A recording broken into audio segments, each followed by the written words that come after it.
Pranam Guruji, Pranam Teacher. Dalam video ini, kami akan menjelaskan penerapan hukum termodinamika melalui kapal uap atau yang umumnya disebut kapal oto-oto. Mari kita bedah terlebih dahulu kapal uap ini. Kapal ini memiliki 3 bagian: bagian badan, mesin, dan pengapian. Di bagian badan, kita menggunakan tetrapack bekas. Fungsi tetrapack ini sebagai badan kapal untuk tempat menampung mesin-mesin kapal.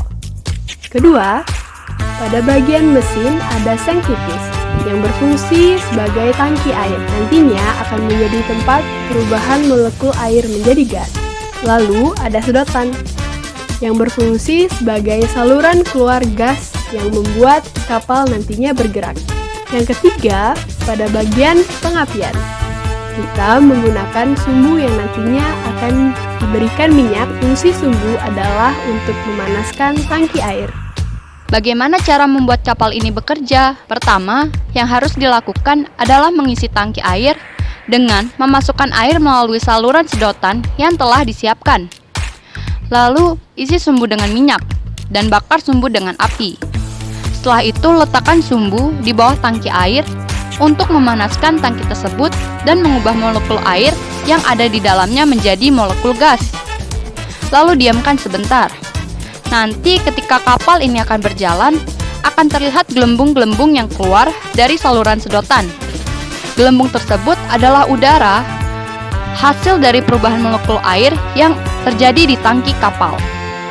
Nah, kapalnya sudah jalan.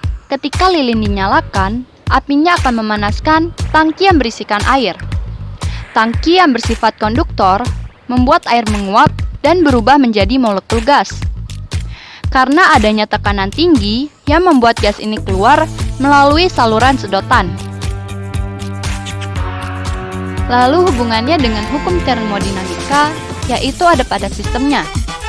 Dengan hukum termodinamika 1, jumlah kalor pada sistem akan sama dengan jumlah perubahan energi pada sistem, ditambah dengan usaha atau dengan rumus Q sama dengan W plus delta U, di mana Q atau kalor ini sebagai panas dari lilin, dan perubahan air di dalam tangki menjadi gas adalah sebagai delta U. Usaha yang dilakukan adalah pergerakan kapal atau sistem itu sendiri. Selain hukum 1, hukum 2 termodinamika juga diterapkan di sini. Hukum tersebut berbunyi, kalor mengalir secara spontan dari benda bersuhu tinggi ke benda bersuhu rendah dan tidak mengalir secara spontan dalam arah sebaliknya.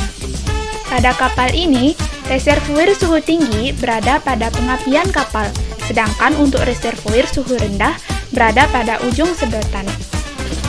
Sesuai dengan hukum 2 termodinamika, maka kalor di reservoir suhu tinggi yang berada pada pengapian akan berpindah menuju reservoir suhu rendah atau ke ujung sedotan. Hukum 2 termodinamika juga menjelaskan bahwa tidak ada mesin Carnot yang dapat mengubah semua energi kalor ke energi mekanik. Hanya sebagian kalor di reservoir suhu tinggi tersebut yang dapat diubah menjadi usaha, dan sisanya akan dalam bentuk panas yang terbuang ke lingkungan melalui reservoir suhu rendah. Selisih suhu antara reservoir tinggi dan rendah akan menentukan besar aliran kalor dan besarnya energi mekanik yang dihasilkan mesin tersebut. Dalam kasus kapal kami, ada beberapa cara yang dapat kami lakukan untuk memperbesar selisih tersebut, sehingga jumlah kalor yang mengalir ke reservoir suhu rendah meningkat dan meningkatkan energi mekanik atau usaha yang akan mempercepat gerak kapal uap. 1. Meminimalisir kontak antara lilin dan lingkungan sehingga api fokus memanaskan reservoir suhu tinggi dan meminimalisir kalor yang terbuang ke lingkungan.